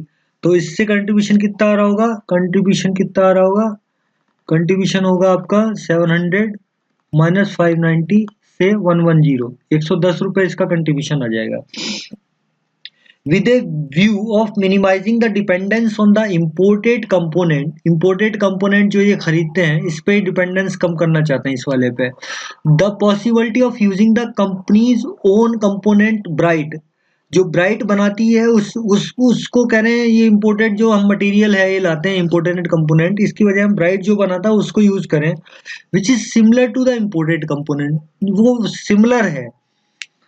तो इसकी पॉसिबिलिटी एक्सप्लोर कर रहे हैं कि भाई इसकी डिपेंडेंसी खत्म करें इंपोर्टेड मटेरियल की। The import substitution is possible with a slight modification करना पड़ेगा इन मैन्युफैक्चर ऑफ टाइट। जो टाइट को हम बनाते हैं, टाइट में क्योंकि हम ये मटेरियल ब्राइट से खरीदेंगे, जो इंपोर्ट करते थे उसकी जगह हम ब्राइट वाला मटेरियल यूज करेंगे, तो हमें मॉडिफिकेशन करना पड़ेगा, which in that case it will take 2 extra hours, 2 extra labour hour लेगा, ये 2 एक्स्ट्रा घंटे लेगा। This means an increase of the 50 rupees in variable cost per unit of tight, क्योंकि ये 25 रुपये घंटा इनकी पर यूनिट कॉस्ट है ये वाली, तो ये 2 घंटे ज्यादा लेगा, तो इनकी वेरिएबल कॉस्ट में कितने का इजाफा हो जाएगा, 50 रुपये का इजाफा हो जाएगा। लेकिन ये मटेरियल किससे रिप्लेस हो जाएगा, जो आपका ये ब्राइट वाला मटेरियल जो है, ब्राइट वाला मटेरियल जो बनाता है, ये 300 की जगह हम वो रिप्लेस कर देंगे, लेकिन ये कॉस्ट आपकी बढ़ जाएगी क्योंकि इसमें मॉडिफिकेशन करना पड़ेगा। ये CDNV says production of 500 unit of per annum, tight का ये कितना बनाते हैं, 5000 यूनिट बनाते हैं। ठीक है, तो ये इन्होंने दिया हुआ है। You are required to present a divisional wise profitability, ठीक है, and the profitability of a company as a whole, division की प्रॉफिटेबिलिटी बतानी है और पूरी कंपनी की एज ए होल बतानी है on the basis of the following condition. ठीक है, इन चार इन्होंने सिचुएशन दी है, इन चारों सिचुएशन में हमें इनकी डिविजनल प्रॉफिटेबिलिटी और कंपनी की प्रॉफिटेबिलिटी को डिटरमाइन करना है। CD डिवीजन जो है इंपोर्ट करती है 5000 की component for the manufacture of tight. अगर ये जैसे इंपोर्ट करते हैं वैसे ही करते हैं तो क्या प्रॉफिटेबिलिटी आएगी, तो पहले इतने ही सवाल को कर लेता हूँ। तो ये तो आसान है, देखो इसमें कितनी प्रॉफिटेबिलिटी आ रही है आपकी, ये 15,000 ये बना रहे हैं, 15,000 पे इतनी इनकी आ रही है 300 रुपए का ये बेच रहे थे, 150 रुपए पर ये आ रहा था, 150 इसका और 20 इसका आ रहा था। कंट्रीब्यूशन कितना आ रहा था, इससे पर यूनिट आ रहा था 150 और इससे कितना आ रहा था 20। ठीक है, इसकी ये कितनी बना रहे थे 15,000 यूनिट और इसकी कितनी बना रहे थे ये 40,000 जो हमने निकाली थी। तो तो ये टोटल कंट्रीब्यूशन आ गया 115,000 इंटू 150 और प्लस 40,000 इंटू 20, तो ये इनका टोटल कंट्रीब्यूशन आ गया, माइनस इसकी जो कॉस्ट है 4 लाख उसको हटा दो तो इसका वो आ जाएगा। सिमिलरली आपका इसका आ जाएगा 110 रुपये, 110 रुपये पर यूनिट है, तीन, और ये कितनी यूनिट बनाता है 5000 बनाता है, तो 5000 रुपये इसका कंट्रीब्यूशन फिक्स कॉस्ट इसकी दी हुई है इसमें, तो उससे घटा दो तो वो आपका आ जाएगा। तो देखो इस तरह से इन्होंने निकाला हुआ है। तो एक तो इन्होंने ये निकाला हुआ है कि सेलिंग प्राइस ब्राइट का 300 रुपये है, लाइट का 60 रुपये है और टाइट का 700 रुपये है। वेरिएबल कॉस्ट इनकी डायरेक्टली दी हुई है, ये इसमें कुछ करना नहीं है। इनके कंट्रीब्यूशन पर यूनिट यहाँ पे आ रहे हैं और ये मैंने आपको निकाल के ऊपर बता ही दिया था कि 4 घंटा लेती है, 1 घंटा लेती है। तो पहले नंबर का सवाल जो प्रॉफिटेबिलिटी इस कंडीशन में हम निकाल रहे हैं जब ये 5000 कंपोनेंट जो है टाइट बना रहा है और बाकी वो वैसी बना रहा है। तो देखो 15,000 जो ब्राइट बना रहा है उस पर 150 रुपये का कंट्रीब्यूशन आता है, 22,50,000। 40,000 का कंट्रीब्यूशन लाइट पे आता है क्योंकि 40,000 ही घंटे बचते हैं उसके पास, तो 8 लाख इस पे कंट्रीब्यूशन आता है। टोटल कंट्रीब्यूशन 30 लाख आता है, 30,50,000 हो जाता है। इस तरह से 30,50,000 इज द टोटल कंट्रीब्यूशन। और इसमें जो इसकी cost fix cost I think the हुई थी, फिक्स कॉस्ट इसकी कहाँ दी हुई है, फिक्स कॉस्ट ये रही 20 lakhs is the fix cost और इसकी 4 लाख है सीडी वाले की। तो 20 lakh is the fix cost, तो इसकी प्रॉफिटेबिलिटी कितनी होगी भाई? इसकी प्रॉफिटेबिलिटी होगी 10 लाख रुपए। ठीक है, डिवीजन ए की, एडी की। डिवीजन बी की क्या है? 5000 ये टाइट बनाते हैं तो 110 रुपए पर कंट्रीब्यूशन आ रहा था। 700 माइनस ये कैसे आ रहा था? ये वाला 700 माइनस 590 जो इनकी कॉस्ट थी, वेरिएबल कॉस्ट। तो इससे 5,50,000 आ गया, प्लस माइनस कर दो फिक्स एक्सपेंसेस तो 1.5 लाख रुपए इनका वो आ गया प्रॉफिट सीडी डिवीजन का। टोटल प्रॉफिट जो है एडी डिवीजन का और सीडी डिवीजन का दोनों का मिला के 10,50,000 प्लस 1,50,000 तो 12 lakhs आ जाता है। तो इसमें तो कोई दिक्कत नहीं थी, सिंपल एक कंट्रीब्यूशन अप्रोच पे ये सवाल था, राइट। तो इसका पार्ट फर्स्ट आपका हो जाता है। अच्छा, सेकंड में क्या करना है? CD stop the import and substitute bright. जो ये पॉसिबिलिटी है एक्सप्लोर कर रहे थे, ये क्या करते हैं? एक इंपोर्टेड मटेरियल जो ये खरीद रहे हैं ये वाला, इसकी ये क्या कर देते हैं? बंद कर देते हैं इसको खरीदना। इस वाले को क्या करते हैं? ये बंद कर देते हैं और जो ब्राइट से खरीद लेते हैं। ब्राइट से वो जो उसके पास बच रहा था, क्योंकि उसके पास जो एडिशनल 40,000 घंटे थे जिसमें वो लाइट को बनाता था, तो वो तो अनलिमिटेड पोटेंशियल था उसमें। तो उसकी जगह ये क्या करते हैं? 5,000 यूनिट उसका ब्राइट से खरीद लेते हैं और इस इम्पोर्टेंट मटेरियल को हटा देते हैं। तो इससे क्या है? और इनका इनका टारगेट प्राइस क्या है? 300 रुपये में ये खरीदते हैं। ठीक है, तो इनकी प्रॉफिटेबिलिटी क्या आएगी तो वो बताना है। तो इस केस में देखिए, जब आप डिवीजन एडी की बात करते हैं, पहले डिवीजन एडी 15,000 यूनिट बना रही है, तो उसमें कोई कंट्रीब्यूशन में चेंज नहीं होगा। आउटसाइड के लिए 22 लाख रुपए, 22,50,000 का हो जाएगा। और 5,000 यूनिट वो ब्राइट डिवीजन सीडी को दे रही है 150 रुपीज के हिसाब से।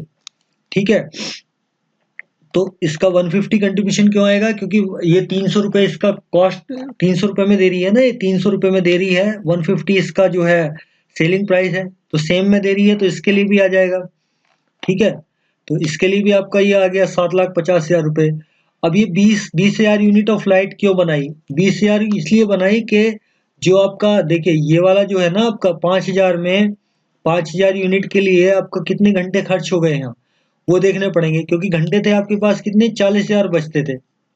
ठीक है, आपके पास कितने घंटे बचते थे? 40,000 घंटे बचते थे। अब ये जो 5,000 है इसमें कितने घंटे लग रहे थे? 4 घंटे लग रहे थे। ठीक है, 4 घंटे पर यूनिट लगेंगे ना, उसमें लिखा था ना 4 घंटे लगेंगे अगर वो इम्पोर्टेड करेंगे तो। ठीक है, ये लिखा था इन्होंने ना कि आपका अगर ये इसको बनाएंगे तो आपको कितना लगेगा? 4 घंटे लगेगा, मेरे हिसाब से कहीं लिखा हुआ था ये बात।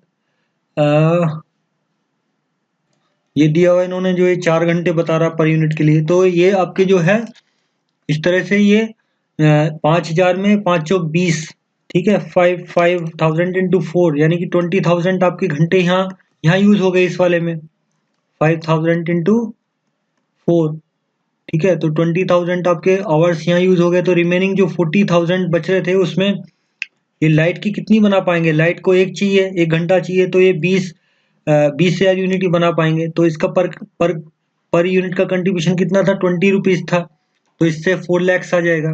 तो इससे आपकी टोटल कंट्रीब्यूशन आएगी 34 लैक्स और इसमें से फिक्स कॉस्ट आपकी 20 लाख है, तो प्रॉफिट हो जाएगा 40 लाख, राइट। अच्छा, सीडी डिवीजन क्या क्या होगा? सीडी डिवीजन क्या करेगी? जब ये अपना इससे लेगी कंपोनेंट, तो ये दे रहा है 300 रुपए में, तो कॉस्ट में तो कोई फर्क नहीं आया, इंपोर्टेड और इसकी कॉस्ट सेम है। लेकिन इसको 2 घंटे फालतू लगेंगे, 50 रुपए इसका और वेरिएबल कॉस्ट बढ़ जाएगी, यानी कि इसका 50 रुपए से कंट्रीब्यूशन कम आ जाएगा। तो पहले जो इसका 110 रुपए कंट्रीब्यूशन आया था उसमें से 50 रुपए कम हो जाएगा, तो 60 रुपए कंट्रीब्यूशन बचेगा पर यूनिट। अच्छा, इन्होंने ऐसे निकाल दिया है कि वेरिएबल कॉस्ट इसकी 640 हो जाएगी, पहले 590 थी, तो 700 माइनस 640 60 रुपए बचेगी। तो 5,000 यूनिट के लिए इसका जो ये कंट्रीब्यूशन है 60 पर यूनिट कितना हो जाएगा? 3 लैक्स हो जाएगा। फिक्स एक्सपेंसेस इसके जो है वो आपके 4 लैक्स हो जाएंगे, तो इससे ये लॉस में आ जाएगी 1 लाख के, तो ओवरऑल प्रॉफिट इसका 13 लैक्स हो जाएगा। 14 lakhs minus 1 lakh, right. Basically हो क्या रहा है कि इस केस में अगर आप सवाल को एनालाइज करो तो इस पे इसका जो है 50 रुपी कॉस्ट इसकी, इसका ये 1 लाख प्रॉफिट क्यों कम हो जा रहा है? माइनस में क्यों आ जा रही है? माइनस में इसलिए आ जा रही है कि इसको एक ये एक्स्ट्रा कॉस्ट पड़ जा रही है। ठीक है, इसको एक्स्ट्रा कॉस्ट पड़ जा रही है ये, भाई यहाँ जो था इसका प्रॉफिट था 1.5 लाख रुपए, यहाँ इसका प्रॉफिट था 1.5 लाख रुपए, ठीक है। और यहाँ इसका प्रॉफिट कम क्यों हो जा रहा है?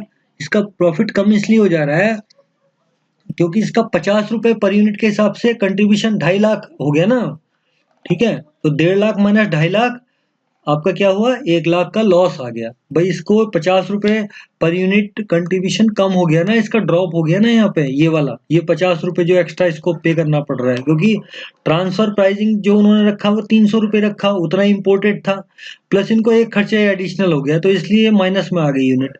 इसका ओवरऑल प्रॉफिट 13 लाख रुपए हो गया। तो सवाल जो आपका सेकंड पार्ट था उसमें तो ये सॉल्व हो गया। अब थर्ड पार्ट के लिए क्या है, सेम सिचुएशन इन सेकंड, जो कि ऊपर दी हुई है। अबो expect the city get a relief of 50 रुपए per unit, net transfer price 250 रुपए कर दिया, क्योंकि 50 रुपए इसके एडिशनल लग रहे थे, तो क्या होगा। तो वैसे तो मैं अगर एनालाइज करके बता दूं थर्ड में, तो सिंपल इसका प्रॉफिट क्या हो गया उतना ही हो जाएगा, और इसका प्रॉफिट यहाँ डेंट हो जाएगा। अगर आप देखो ना, देखो इसका प्रॉफिट तो फिर पुराना ही हो जाएगा 1.5 लाख रुपए, क्योंकि इसको तो वही चीज मिल रही थी। अगर आप ऐसे एनालाइज करो तो इसका प्रॉफिट तो 1.5 लाख रुपए हो गया पहली सिचुएशन में, और ये वाला प्रॉफिट जो होगा इसके में डेंट हो जाएगा।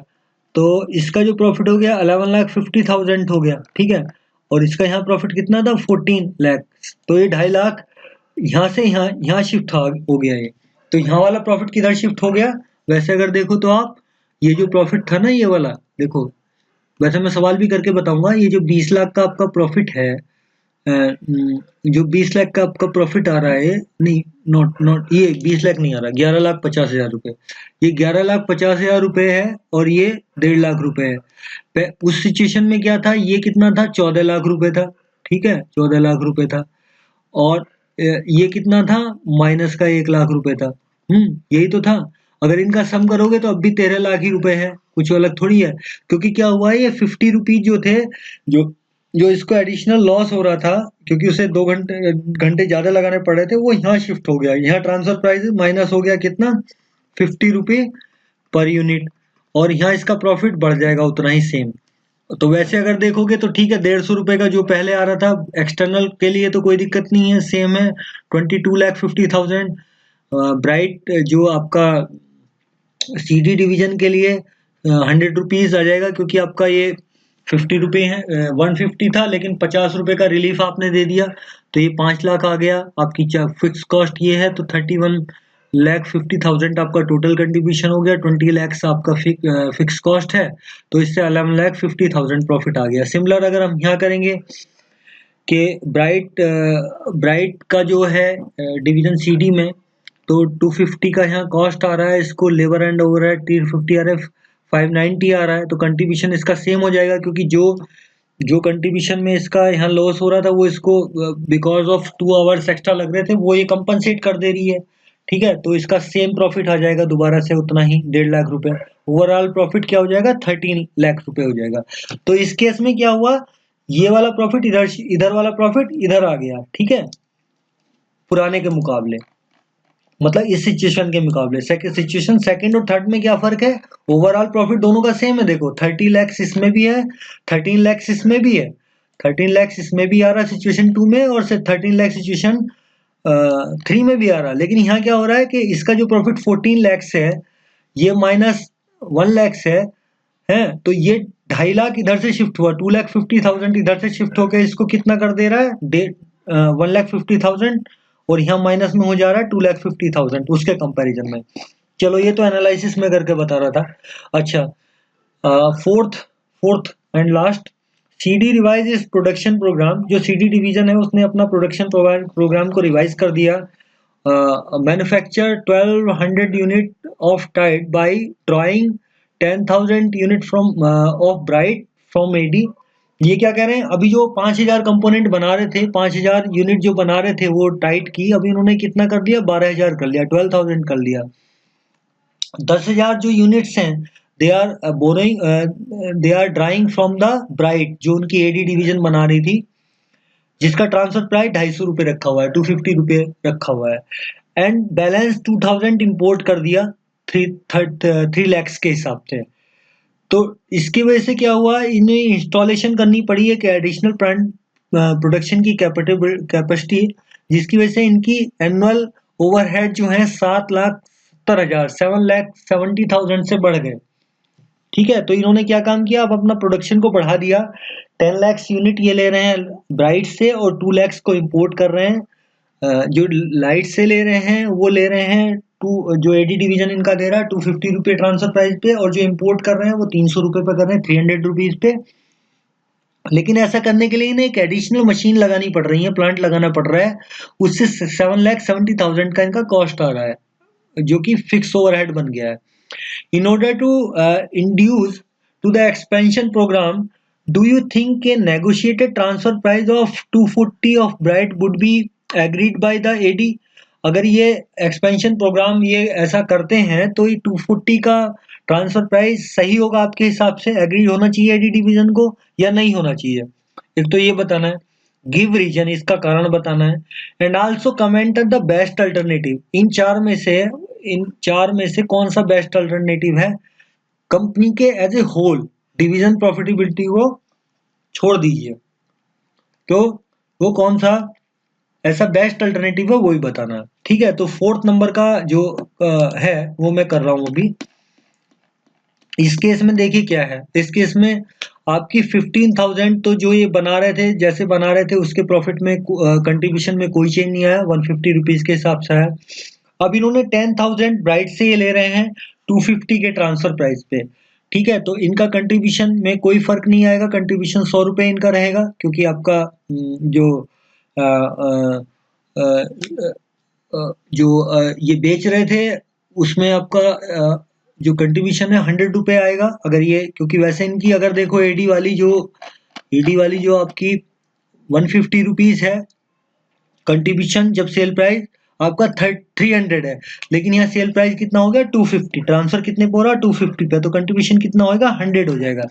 तो ये कंट्रीब्यूशन 100 वाला जो है इन्होंने यहाँ दिखाया हुआ है, ये 100 वाला इसीलिए हो गया क्योंकि ट्रांसफर हो रहा है 250 पे, तो इसका कंट्रीब्यूशन हो गया 10 लाख है।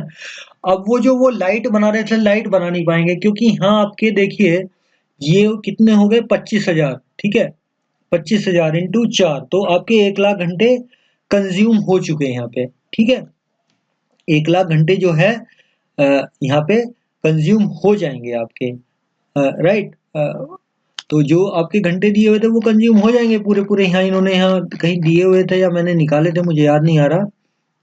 जो इनके घंटे थे कितने थे, 1 लाख घंटे ये लिखे हुए, 1 लाख सारे कंज्यूम हो जाएंगे ब्राइट को ही बनाने में, क्योंकि ये 15,000 इंपोर्ट करेंगे, सॉरी 15,000 एडिशनल एक्सटर्नल कस्टमर को देंगे और 10,000 जो है सीडी डिवीजन को दे देंगे। तो ये लाइट को बना ही नहीं पाएंगे, ये जो लाइट बना रहे थे इसको बना ही नहीं पाएंगे, ये बनेगी नहीं उस केस में।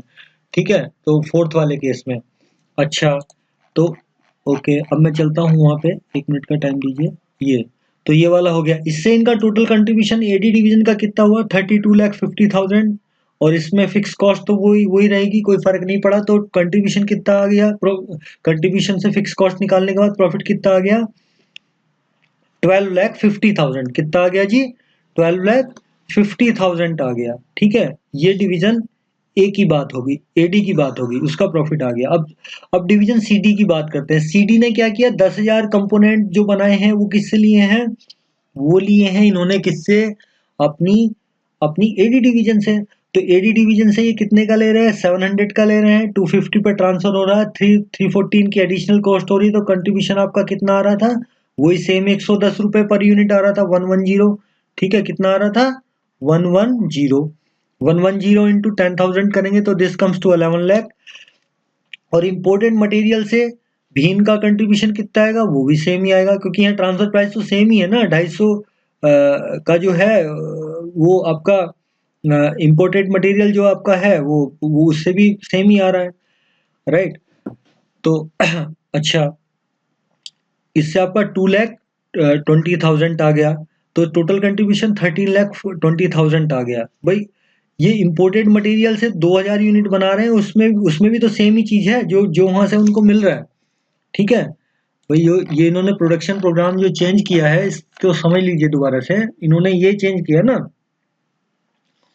कि भाई ये जो 250 रुपीज से कितना बना रहे हैं, ये ब्राइट से ले रहे हैं और आपका जब ये ब्राइट से लेते हैं तो यहाँ इनको क्या करना पड़ता है, 50 रुपए यहाँ इन्हें एडिशनल एडिशनल वो भी तो लगाने पड़ते हैं ना, वो 2 घंटे जो लगाने पड़ते हैं, वो वाले 2 घंटे जो लगाने पड़ते हैं, तो यहाँ भी तो इनके वही हो जाती है, सिमिलर कॉस्ट हो जाती है ना यहाँ भी इनकी। तो इसलिए दोनों के केस में कंट्रीब्यूशन सेम रहेगा।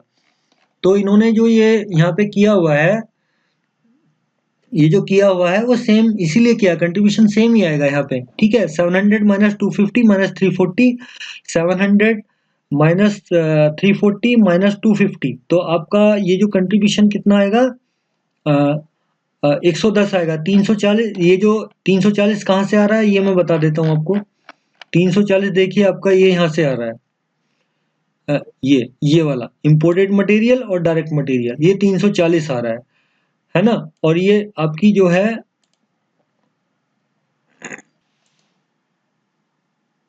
तो यहाँ जो ये दिया हुआ है इसमें आप एक तरह से इस ब्रेकअप को लेके कंफ्यूज ना हो।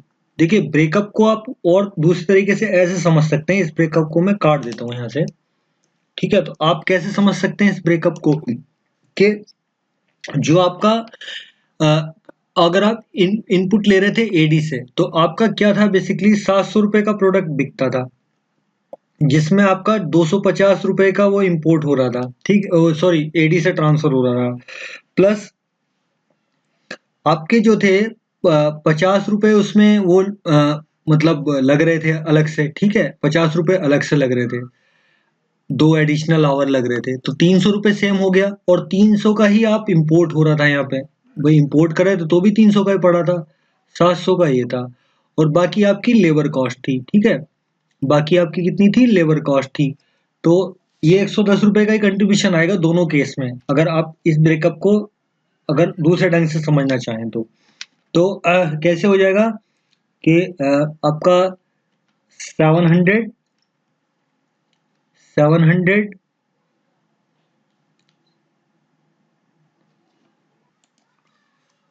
माइनस 300 माइनस ये 290 कॉस्ट आएगी दोनों केस में, जो आपकी लेबर वगैरह की या दूसरी जो कॉस्ट है अलग से। तो इस तरह से आपका जो कंट्रीब्यूशन आएगा इस केस में, जो कंट्रीब्यूशन आएगा इस केस में वो 110 रुपए ही आएगा, क्योंकि जो ये ट्रांसफर हो रहा है 250 रुपए पे जो ट्रांसफर हो रहा है, उसमें आपको एडिशनली 50 रुपए और भी लगाने पड़ते हैं, ठीक है। तो आपका मतलब मेरा कहने का मतलब ये हो गया मोटे तौर पे कि आपके कंट्रीब्यूशन पर यूनिट 110 ही आएगा, ठीक है, दोनों केस में 110 ही आएगा, और इससे आपका टोटल कंट्रीब्यूशन आ जाएगा 13,20,000। अब आपकी जो एक्सपेंसेस 4 लाख तो पहले थे और 7,70,000 आपने एडिशनल प्लांट लगा दिया, ये किसका आ गया, एडिशनल प्लांट लगा दिया, ठीक है, एडिशनल प्लांट लगा दिया। इसको अगर आप नॉर्मल ब्रेकअप जो उन्होंने वहां से समझाया उसको वैसे भी समझ सकते हैं, जैसे मैंने समझाया वैसे भी समझ सकते हैं।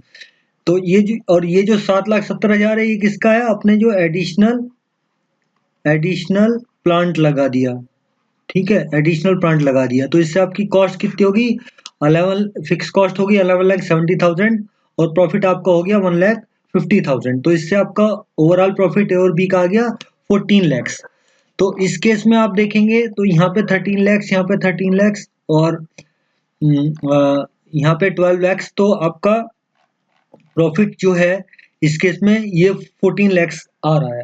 अब इसका एनालिसिस क्या है, ठीक है, एनालिसिस इसका क्या है कि आपके अल्टरनेटिव सेकंड और third is the same from the company view point, ठीक है, कंपनी के प्रॉफिट जो है थर्ड पोजीशन में, थर्ड में जो मैंने 13 लाख हैं, और ये सेकंड में भी 13 लाख है, जो मैंने आपको बताया था कि मेयर शिफ्टिंग हो रही है, 2.5 लाख की प्रॉफिट इधर शिफ्ट हो जा रही है बस, और कुछ नहीं हो रहा, ठीक है। तो वो मैं पहले एक्सप्लेन कर चुका हूँ आपको।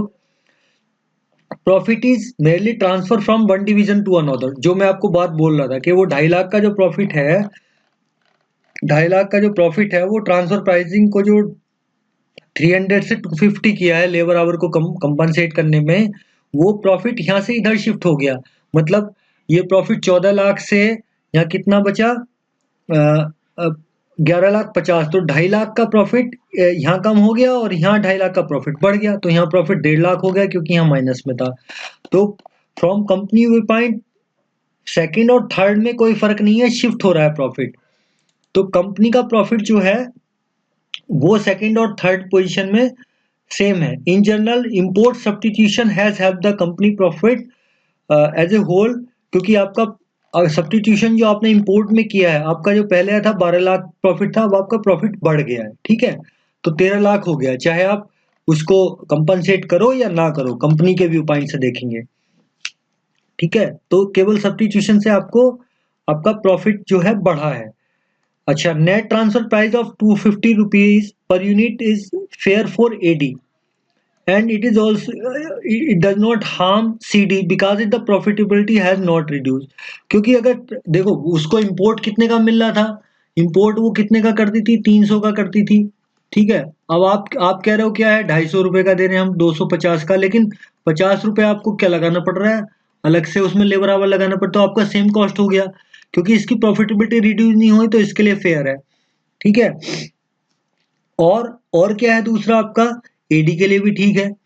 इन क्योंकि एडी के लिए ट्रांसफर प्राइस क्यों ठीक है, क्योंकि एडी का जो है, आप देखो एडी का, आप वैसे देखो तो आपका जो ये वेरिएबल कॉस्ट कितनी है, 250 150 रुपए ही है, ठीक है, तो इसके लिए कोई दिक्कत नहीं है, और सीडी की कोई फर्क नहीं पड़ रहा प्रॉफिटेबिलिटी में। In fact to encourage the CD to be an active member of import substitution the transfer price should be lower than 250 so as long it's not determinate to the interest of that AD, that is उसका, क्योंकि उसका profit अगर 10,50,000 से बना बना रहता है जो उसको पहले हमने निकाला है, तो आप 250 से नीचे ले जा सकते हैं ट्रांसफर प्राइस को, क्योंकि देखिए 250 के ट्रांसफर प्राइस पे सीडी के लिए ये एट पार हो गया है ना।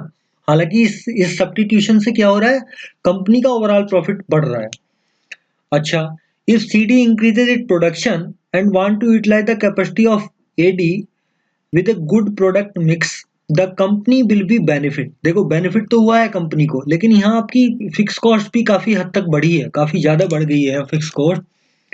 मोर production of bright at the cost of light will be benefit obviously, क्योंकि आपका जो इसका कंट्रीब्यूशन है, लाइट वाले का कंट्रीब्यूशन तो केवल 60 रुपए है, ठीक है, 60 रुपए है, और इसमें जो कंट्रीब्यूशन आपका आ रहा है वो ज्यादा आ रहा है, 110 रुपए आ रहा है। Will benefit the AD and that happen in alternative 4, क्योंकि आपका आप यहाँ भी देखो ना कि आपका जो प्रॉफिट है ये बड़ा है एडी डिवीजन का, क्योंकि यहाँ से हमें केवल 60 रुपए, अगर हम इसको बना रहे थे ना लाइट वाले को, तो हमें कितना मिल रहा था, 100 की बजाय यहाँ 60 ही मिल पा रहा था। तो हम अगर जितना इसको ये इसको अगर इंपोर्ट करेगी अपने इससे, तो इसके मतलब टाइट वाली कंपनी टाइट वाले प्रोडक्ट के लिए इंपोर्ट करेगी, तो ये कंट्रीब्यूशन बढ़ेगा इसका एडी डिवीजन का भी, ठीक है। More production of bright at the cost of light with the benefit AD and that has happened in alternative 4, तो इसमें आपका प्रॉफिट बढ़ा है। देखिए एडी डिवीजन का कंट्रीब्यूशन बढ़ गया, प्रॉफिट भी बढ़ गया, 12,50,000 है, किसी भी अल्टरनेटिव में नहीं है ऐसा, ठीक है, किसी भी अल्टरनेटिव में नहीं है। यहाँ 12 लाख है, यहाँ ये 14 लाख, तो चलो यहाँ ट्रांसफर प्राइस का चक्कर था वो, तो इससे आपका ये आपका प्रॉफिट जो है अल्टरनेटिव 4 में यहाँ बढ़ा है। The total company profit is highest, but the condition of CD has not much improved। भाई प्रॉफिट तो आप देखो कंपनी का बढ़ गया, लेकिन सीडी जो डिवीजन है उसका प्रॉफिट तो नहीं बढ़ा। क्यों नहीं बढ़ा, पहले भी 1.5 लाख था और इस सिचुएशन में भी 1.5 लाख था, 1,50,000 था जो हमने थर्ड सिचुएशन इवेलुएट की थी। बिकॉज ऑफ ये हायर कॉस्ट हो गई बहुत ज्यादा, CD not improve because the increase in the fix cost. तो ये इसका एनालिसिस था, ठीक है। तो ये एनालिसिस आपको करना आना चाहिए, क्योंकि मैनेजमेंट अकाउंटेंट की यही ब्यूटी होती है कि वो कंपनी को बिल्कुल एकदम एग्जैक्टली मैनेजमेंट को हेल्प करता है इस तरह के डिसीजन लेने में, और वो डिविजनल प्रॉफिट और कंपनी के ओवरऑल प्रॉफिट और ग्रोथ की जो हिस्ट्री है या ग्रोथ की जो एक जर्नी है, उसमें वो एक अपना इम्पोर्टेंट रोल प्ले करता है। तो आपको इंटरप्रिटेशन बहुत अच्छे से आनी चाहिए, ठीक है। और एग्जाम में भी यही देखते हैं वो कि आप कैसे किस तरह से लिखते हैं। ये फॉर्मेट और ये सब बहुत ज़्यादा इंपॉर्टेंट नहीं मेरे हिसाब से रखता। आप सवाल को किसी भी तरह से करिए, बट उसकी कॉन्सेप्ट आपको अगर पता है तो आप फिर कर ले जाएंगे, ठीक है। तो with this I am ending this. In next video probably I will solve the bit questions which are available of the institute website. So with this happy ending of this chapter number 2, study note number 2, Later on we will cover study note 3. I believe I do something for uh, I think for the CMA's student. Thank you very much.